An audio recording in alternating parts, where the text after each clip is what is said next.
رفیقان ملت اسلامیہ، معزز محترم بزرگوں، نوجوان ساتھیوں، چھوٹے چھوٹے بچوں، السلام علیکم ورحمۃ اللہ تعالی وبرکاتہ۔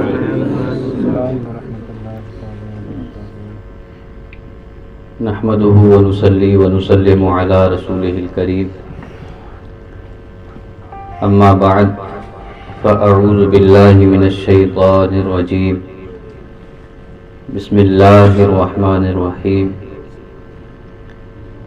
یا ایہا الذین آمنوا ادخلوا فی السلم کافۃ ولا تتبعوا خطوات الشیطان انہ لکم عدو مبین۔ آمنت باللہ صدق اللہ العظیم وبلغنا رسوله النبی الامین الکریم الرؤوف الرحیم، ونحن على ذلك لمن الشاہدین والشاکرین والحمد للہ رب العالمین۔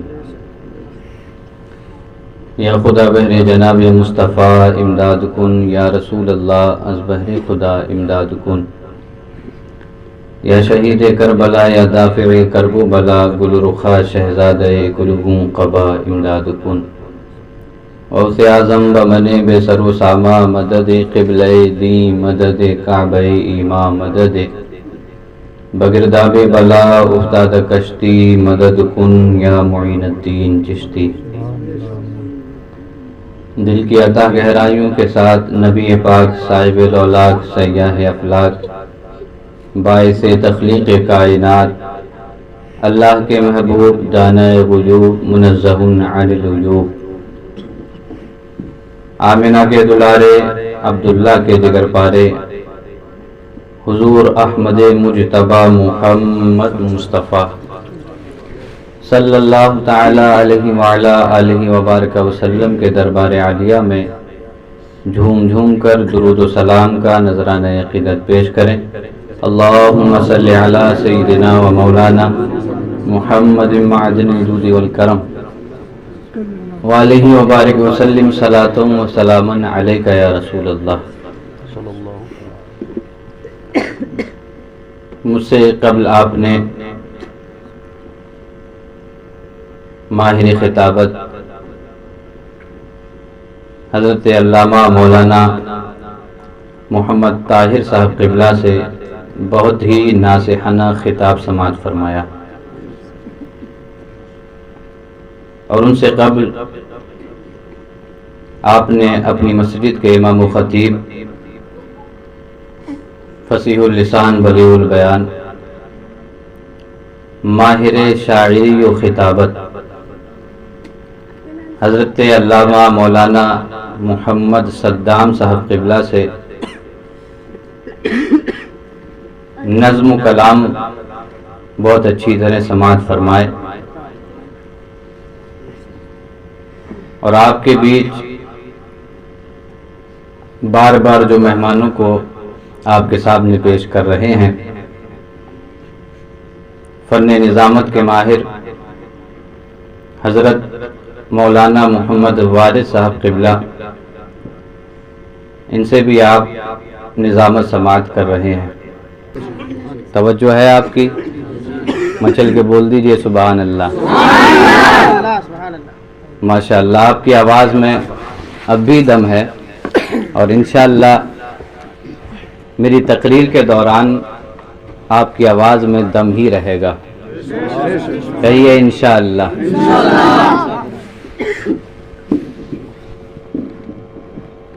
اللہ تبارک و تعالی نے صاحب شادی خانہ آبادی کو یہ توفیق دی کہ انہوں نے اپنے بیٹے کے نکاح مسنون کے سلسلے میں محفل میلاد کا انعقاد کیا۔ ہر ایک کی قسمت میں لال و گوہر بھی نہیں ہوتے، جسے رب چاہتا ہے اسی کو عطا فرماتا ہے۔ ہمیں میں سے بہت سے وہ ہوتے ہیں جو اپنی شادی بیاہ کے موقع پر ادھر ادھر کی خرافاتیں کرنا پسند کرتے ہیں، لیکن اللہ تبارک و تعالی نے صاحب شادی خانہ کو یہ توفیق بخشی کہ انہوں نے نکاح مسنون کے موقع پر اللہ و رسول کے ذکر کی محفل کو سجایا۔ اللہ تعالیٰ سے دعا کیجئے کہ مولا ہمیں بھی اپنی خوشی کے موقع پر اللہ و رسول کا ذکر کرنے کی توفیق عطا فرمائے، ورنہ حال یہ ہے کہ بیمار پڑتے ہیں تو مسجد یاد آتی ہے، اور پیسہ جب آتا ہے تو پھر اڈے یاد آتے ہیں۔ اللہ سے دعا کیجئے کہ مولا ہمارے پاس پیسہ ہو یا نہ ہو، دولت ہو یا نہ ہو، بس ہر وقت تیرا ذکر اور تیرے حبیب کا ذکر ہماری زبانوں پہ جاری رہے۔ آپ حضرات اگر سننے کے لیے تیار ہو گئے ہیں تو مجھ سے قبل آپ نے ہماری جماعت کے ہونہار عالم اور آپ کی مسجد کے خطیب و امام حضرت علامہ مولانا صدام صاحب قبلہ سے بہت اچھی آواز میں اچھے کلام سماعت کیے۔ یہ ہمارے ساتھی بھی ہیں، ایک ہی مدرسے میں ہم نے پڑھائی بھی کی ہے، اور یہ سینئر بھی ہیں، ماہر درسیات بھی ہیں، ماہر خطابت بھی ہیں، اور ماہر شاعریت بھی ہیں۔ آپ بہت خوش نصیب ہیں کہ آپ کی مسجد میں ایک ایسا عالم باعمل باحیثیت امام آپ کی مسجد میں متعین ہے۔ سبحان اللہ بول دو۔ یہ آپ کے امام صاحب ہیں، اگر آپ کو ان کی تعریف اچھی لگتی ہو تو ایک مرتبہ اور بولیے سبحان اللہ۔ پچھلی بار آواز نہیں نکلی تھی۔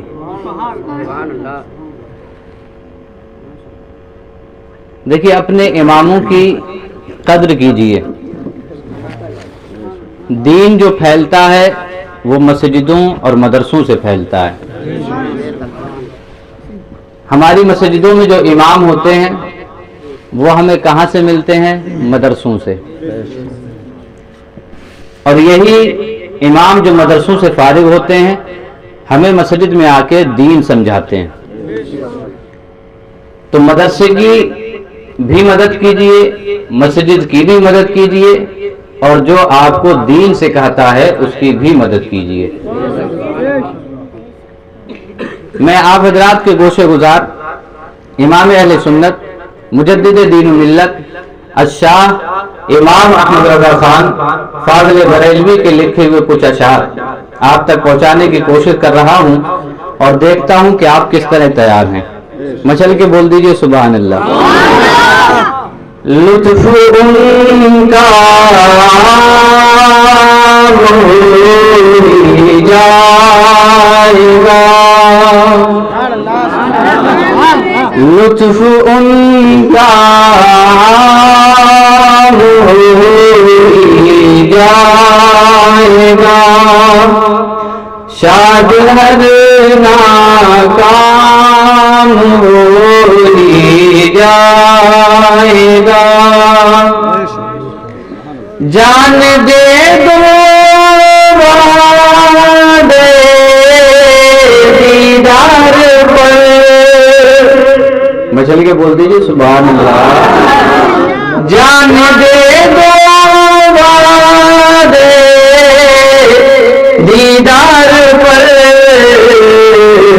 نقد اپنا دام ہو جائے گا، نقد اپنا دام ہو جائے گا۔ ایمان والا جب دنیا سے جاتا ہے تو صرف اس لیے جاتا ہے کہ اسے قبر میں نبی کریم کا دیدار کرایا جاتا ہے۔ اسی کو امام نے فرمایا جان دے دو وعدے دیدار پر، نقد اپنا دام ہو ہی جائے گا۔ اور فرماتے ہیں سائلو دامن سخی کا تھام لو، سائلو دامن سخی کا تھام لو کچھ نہ کچھ انعام کچھ نہ کچھ انعام ہو ہی جائے گا.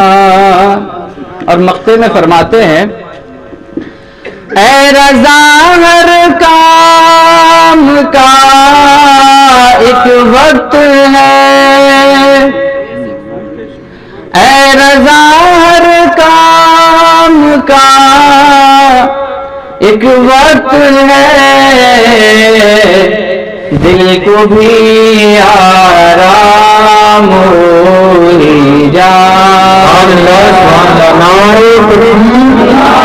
نعرہ رسالت، جشن شادی خانہ آبادی مولانا تنویر القادری. نعرہ تکبیر، نعرہ رسالت. سبحان اللہ، سبحان اللہ، ماشاءاللہ.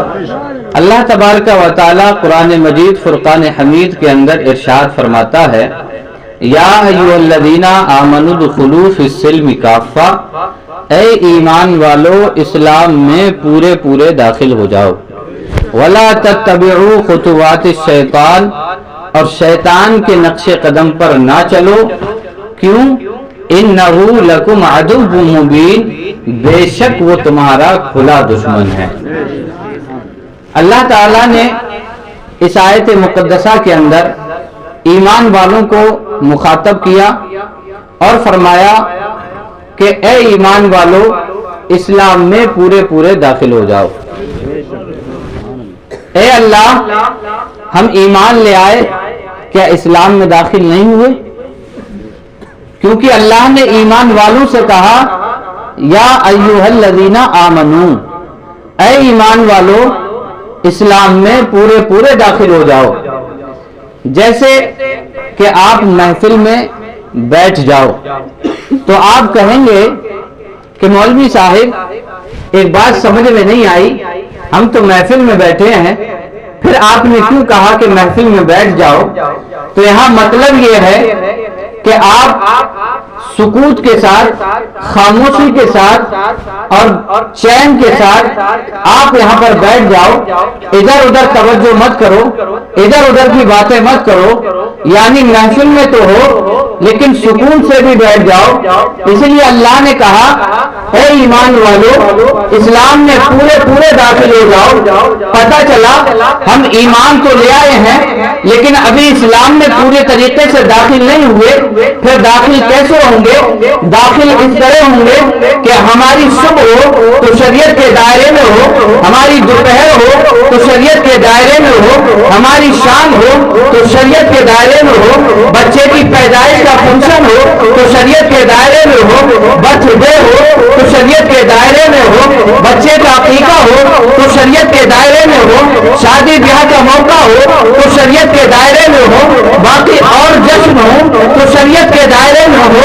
کل ملا کے خلاصہ کلام یوں کہہ لیں کہ آپ جب چلتے ہو راستے پر تو دیکھنے والا یہ کہے دیکھو محمد عربی کا غلام جا رہا ہے، دیکھنے والا یہ کہے کہ شریعت پہ عمل کرنے والا جا رہا ہے.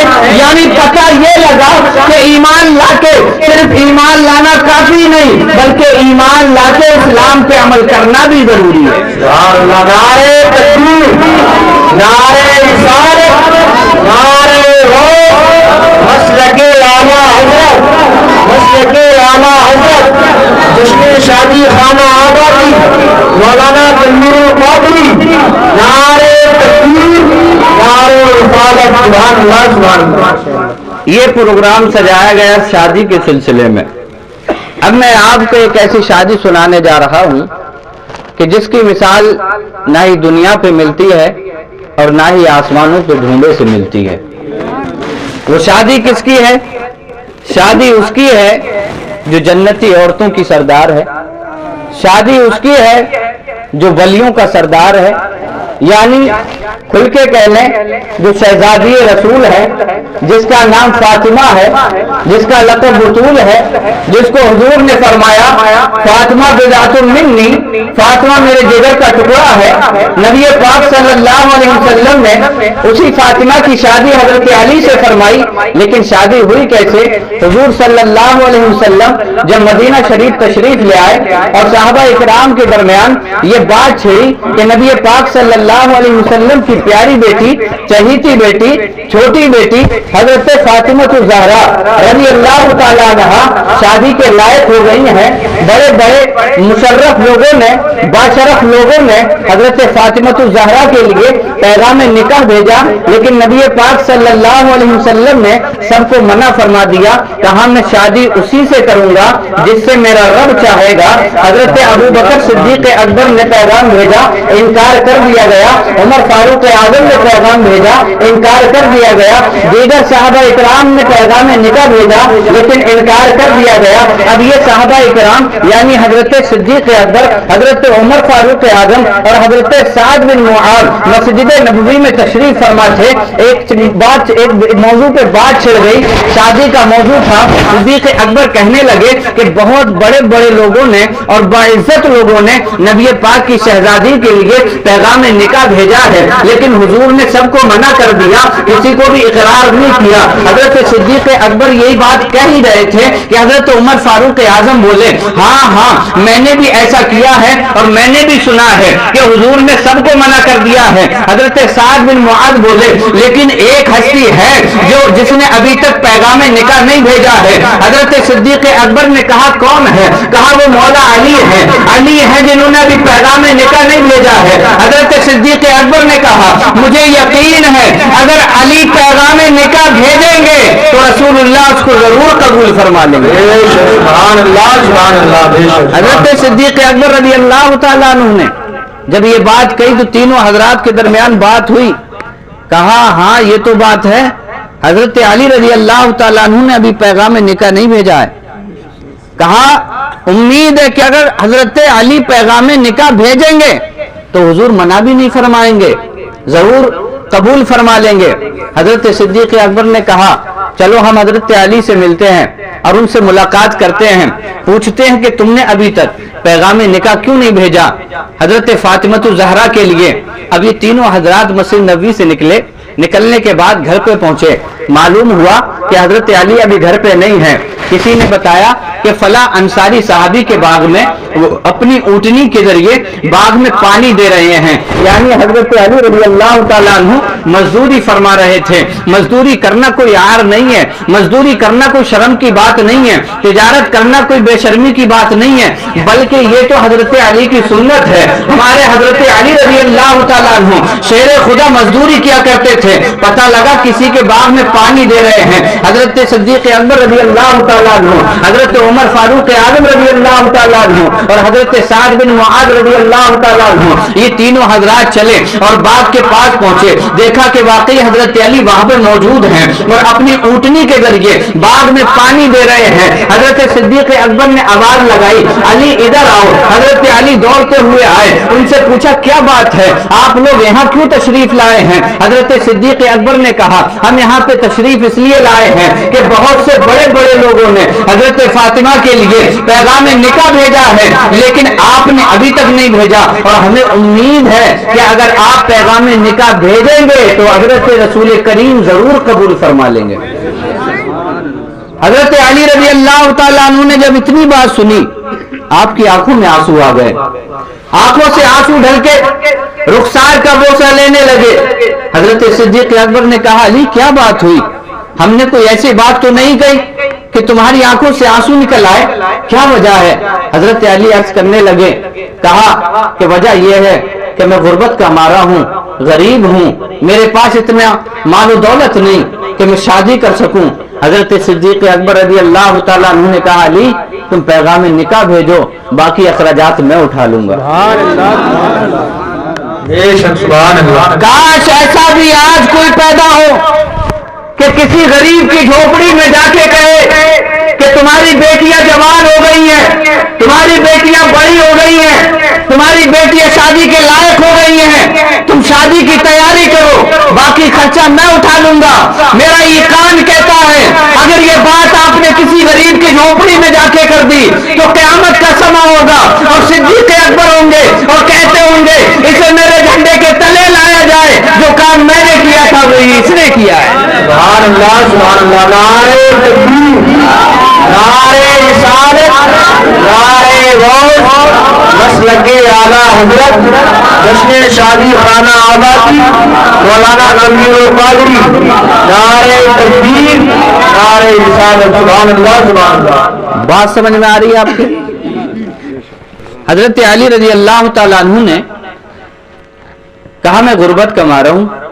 صدیق اکبر نے کہا ٹینشن مت لو، پیغام نکاح بھیجو اور باقی جو اخراجات ہوں گے وہ ہم برداشت کر لیں گے. حضرت علی رضی اللہ تعالیٰ عنہ حضرت ام سلمہ رضی اللہ تعالیٰ عنہ کے مکان پر پہنچے. حضرت ام سلمہ کون ہے؟ یہ ہمارے نبی صلی اللہ علیہ وسلم کی زوجہ محترمہ یعنی بیوی ہیں. نبی پاک صلی اللہ علیہ وسلم حضرت ام سلمہ کے مکان پہ تشریف فرما تھے. حضرت علی پہنچے، دروازہ کھٹکھٹایا، اندر سے آواز آئی کون؟ پھر دروازہ کھٹکھٹایا، پھر اندر سے آواز آئی کون؟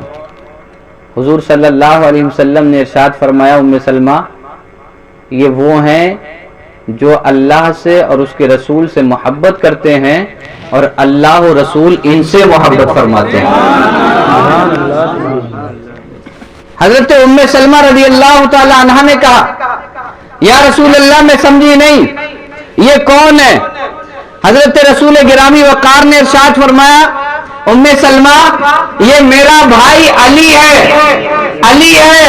یہاں پہ ہم ایک بات نوٹ کر لیں، دروازہ بند ہے، کنڈی کھٹکھٹائی گئی تھی، آواز دی نہیں تھی، رسول گرامی وقار دروازے کے اس پار ہیں، حضرت علی اس پار ہیں، لیکن اندر بیٹھ کر حضور فرما رہے ہیں ام سلمہ یہ کنڈی بجانے والا علی ہے، علی. اس لیے میرے امام نے کہا اور کوئی غیر کیا تم سے نیہا ہو بنا جب نہ خدا ہی چھپا تم پہ کروڑوں دل. لوگ کہتے کہ حضور کو دیوار کے پیچھے کا علم نہیں. وہاں بھی دیوبندی کیا کہتے ہیں؟ حضور کو دیوار کے پیچھے کا علم نہیں.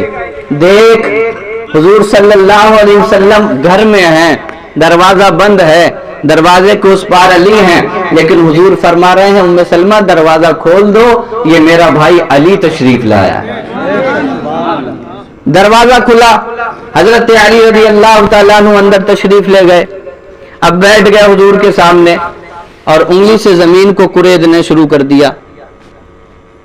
آدمی کی فطرت ہوتی ہے جب وہ کسی بڑے کے سامنے جاتا ہے اور کچھ کہنے کی ہمت نہ پڑتی ہو تو اس کے ہاتھ خود بخود حرکت کرنے لگتے ہیں. بات سمجھ میں آئی؟ حضرت علی رضی اللہ تعالیٰ عنہ حضور کی بارگاہ میں پہنچے. کام کیا تھا؟ پیغام نکاح دینے گئے تھے. حضور اپنی شہزادی کا نکاح میرے ساتھ کر دیجئے. لیکن حالت کیا ہے؟ ہمت نہیں پڑ رہی کہنے کی کہ حضور سے اتنی یہ بات کیسے کہوں، زمین کرید رہے ہیں. لیکن نبی اپنی امت کے ہر فرد کے ہر حال سے آگاہ ہے. وہ نبی ہی کیا جو اپنی امت کے حال سے آگاہ نہ ہو. حضور نے فرمایا علی بتاؤ کیا کام ہے، بتاؤ کیا کام ہے. حضرت علی رضی اللہ تعالیٰ عنہ نے عرض کیا یا رسول اللہ بہت بڑے بڑے لوگوں نے پیغام نکاح بھیجا، آپ نے سب کو منع کر دیا. میں آپ کی شہزادی کے لیے پیغام نکاح لے کر کے آیا ہوں اور آپ سے گزارش ہے، عرض ہے کہ حضور اپنی شہزادی کا نکاح میرے ساتھ فرما دیں.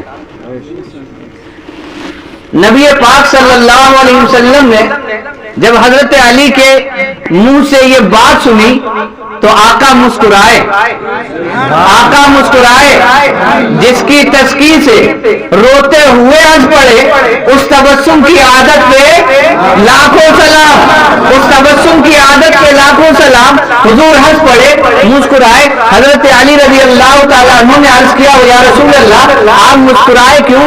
ارشاد فرمایا علی تم اب پیغام نکاح لے کے آئے ہو، ابھی تم سے پہلے جبرائیل آئے تھے اور کہہ رہے تھے یا رسول اللہ فاطمہ کا نکاح علی کے ساتھ کر دو۔ اللہ نے آسمانوں پہ فرشتوں کے سامنے علی کا نکاح فاطمہ سے فرما دیا ہے۔ سبحان اللہ، سبحان اللہ، سبحان اللہ۔ یہ نکاح ہے جو ابھی زمین پہ بھی نہیں ہو پایا، لیکن اللہ نے فرشتوں کے سامنے آسمان پہ پہلے ہی فرما دیا ہے۔ قربان جائیے کہ یہ وہ مقدس نکاح ہے کہ ہوا اس کا ہے جو جنتی عورتوں کی سردار ہے، نکاح ہوا اس کا ہے جو اس امت کے ولیوں کا سردار ہے، کہ ولایت انہی کے در سے بڑھتی ہے، اور پڑھانے والا آسمان پہ اللہ ہے اور زمین پہ محمد الرسول اللہ ہے۔ نبی پاک صلی اللہ علیہ وسلم نے جب یہ بات سنائی تو حضرت علی کے چہرے پہ مسکراہٹ آئی اور سوچنے لگے کہ میں تو ویسے ہی ڈر رہا تھا کہ یہاں تو بات کچھ اور ہی نکلی۔ حضور صلی اللہ علیہ وسلم نے پوچھا علی تمہارے پاس کیا ہے؟ کہا یا رسول اللہ ایک اونٹنی ہے، ایک تلوار ہے اور ایک زرہ ہے۔ زرہ اس جاکٹ کو کہتے ہیں جو جنگ میں پہنی جاتی ہے لوہے کی، اس کو زرہ کہتے ہیں۔ یہ تین سامان گنائے۔ حضور نے فرمایا اونٹنی تو پانی دینے کے کام آئے گی، مزدوری کے کام آئے گی، ایسا کرو، اور تلوار جو ہے وہ جنگ میں کام آئے گی، زرہ بیچ دو، زرہ بیچ دو اور اس سے کچھ ضروری سامان خرید لاؤ۔ حضرت علی رضی اللہ تعالیٰ عنہ بازار میں پہنچے۔ پہنچنے کے بعد اب بازار میں صحابہ اکرام کی دکانیں بھی تھیں۔ حضرت عثمان غنی رضی اللہ تعالیٰ عنہ کی دکان تھی، وہ بھی تجارت کیا کرتے تھے۔ صحابہ اکرام کیا کرتے تھے؟ تجارت کیا کرتے تھے، دکانیں چلایا کرتے تھے۔ یہ حضور کے صحابی تھے جو تجارت کرتے تھے۔ آج ہماری مسجد کا امام اگر دکان کھول کے بیٹھ جائے تو صبح کو متولی صاحب اس کے پاس جاتے ہیں اور کہتے ہیں کہ اب تم نے دکان رکھ لی ہے تو اب تم دکان چلاؤ، ہم کسی اور کو امام رکھ لیں گے۔ یہ بات ہوتی نہیں ہوتی ہے؟ وہ تمہارا امام ہے، آپ کو تو خوش ہونا چاہیے کہ ہمارے امام صاحب سائڈ سے ایک بزنس بھی کر رہے ہیں۔ میرے بھائی 5-6 ہزار میں کسی کا گھر نہیں چلتا۔ وہ تو امام ہے جو صبر کر کے روزی روٹی کما لیتا ہے، اللہ اس کے پیسے میں برکت دے دیتا ہے، ورنہ یہ اندازہ آپ نے بھی لگایا ہوگا 5-6 ہزار میں کسی کا گھر نہیں چلتا ہے۔ صحابہ اکرام تجارت کرتے تھے اور وہیں سے پیسہ کماتے تھے، روزی روٹی کا انتظام کرتے تھے۔ حضرت علی رضی اللہ تعالیٰ عنہ اپنی جاکٹ لے کے پہنچ گئے بازار میں۔ حضرت عثمان غنی کے پاس پہنچے اور کہنے لگے عثمان مجھے یہ جاکٹ بیچنی ہے۔ پوچھا علی کیوں لے کے آئے ہو، کیا ضرورت آ گئی ہے؟ اور عرض کرنے لگے، کہا عثمان آج میرا نکاح حضرت فاطمہ کے ساتھ ہونے والا ہے۔ حضرت عثمان غنی رضی اللہ تعالیٰ عنہ نے جب یہ بات سنی کہا جاکٹ بیچو گے؟ کہا ہاں۔ کہا ٹھیک ہے جاکٹ بیچ دو۔ حضرت علی رضی اللہ تعالیٰ عنہ نے جاکٹ دے دی۔ حضرت عثمان غنی نے 400 درہم دے دیے اور بعد میں کہنے لگے حضرت عثمان غنی، کہا علی تم نے جاکٹ بیچ دی؟ کہا میں نے بیچ دی۔ کہا میں نے درہم دے دیے؟ کہا دے دیے۔ حضرت عثمان غنی نے کہا میں نے تمہاری جاکٹ خرید لی ہے، تمہیں اس کی قیمت دے دی ہے، اب یہ جاکٹ تم میری طرف سے رکھو۔ حضرت علی نے پوچھا اب کیوں؟ کہا اس لیے کہ تمہاری شادی فاطمہ کے ساتھ ہونے والی ہے، اس خوشی میں میری طرف سے تم یہ تحفہ میں رکھو۔ سبحان اللہ، سبحان اللہ۔ نعرہ تکبیر، نعرہ رسالت، نعرہ غوث، مسلک اعلی حضرت، جشن شادی خانہ آبادی، جشن شادی خانہ آبادی بغیانہ کا سنی مسلمان مولانا تنویر القادری، نعرہ تکبیر، نعرہ رسالت، سبحان اللہ، سبحان اللہ۔ حضرت عثمان غنی نے کیا کیا؟ جاکٹ بھی لی، قیمت بھی دے دی اور بعد میں وہی جاکٹ توفتاً واپس کر دی۔ انہوں نے ہمیں ایک اصول دیا. دیکھو کچھ لوگ خوددار ہوتے ہیں, اگر تم ان کی مدد کرو تو وہ کہتے ہیں کہ ہمیں نہیں چاہیے, ہمیں نہیں چاہیے. ایسے لوگوں کی مدد کرنے کا طریقہ بتا دیا. اگر وہ کوئی چیز بیچتے ہوں تو ان سے خرید لو, قیمت انہیں دے دو, بعد میں وہی چیز انہیں تحفے میں واپس دے دو. کچھ لوگ خوددار ٹائپ کے ہوتے ہیں جو آپ سے مدد قبول کرنا نہیں چاہتے, لیکن اس طرح آپ مدد کر سکتے ہیں. آپ کو امام کی مدد کرنا ہے, آپ کی دکان ہے, امام صاحب آئے, آپ اگر فری میں دیں, امام صاحب نہیں لیں گے, کہیں گے نہیں پیسہ لے لو, تو آپ پیسہ لے لو, بعد میں مسجد میں جاؤ اور مسافر میں واپس کراؤ. حضرت عثمان غنی نے ہمیں طریقہ دیا کہ آپ کو لوگوں کی مدد کیسے کرنی ہے. اور حضرت عثمان غنی کو غنی اس لیے کہا جاتا ہے کہ یہ صحابہ میں مالدار بھی بہت تھے. سبحان اللہ, مالدار بہت تھے. مالداری بری نہیں ہے, اگر شریعت اللہ رسول سے الگ نہ کرے تو مالداری بری نہیں ہے. وہ مالداری ضرور بری ہے جو اللہ رسول سے دور کر دے. حضرت عثمان غنی کتنے مالدار تھے. ایک مرتبہ رسول اللہ کی بارگاہ میں پہنچ گئے, عرض کرنے لگے یا رسول اللہ مجھے ایک دعا کرانی ہے. حضور نے پوچھا بتاؤ کون سی دعا کرانی ہے. حضرت عثمان غنی نے کہا یا رسول اللہ آپ دعا کر دیجئے کہ اللہ میری دولت کو کم کر دے.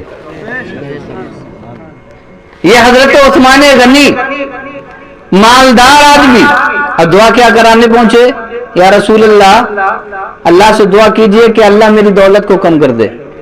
اور ہمارا حال تو یہ ہے کہ ہم تو امام صاحب سے بھی دعا کرائیں تو دل میں پورا آتا ہے کہ ان سے کہتے میری دولت بڑھ جائے, ایسی دعا کر دو,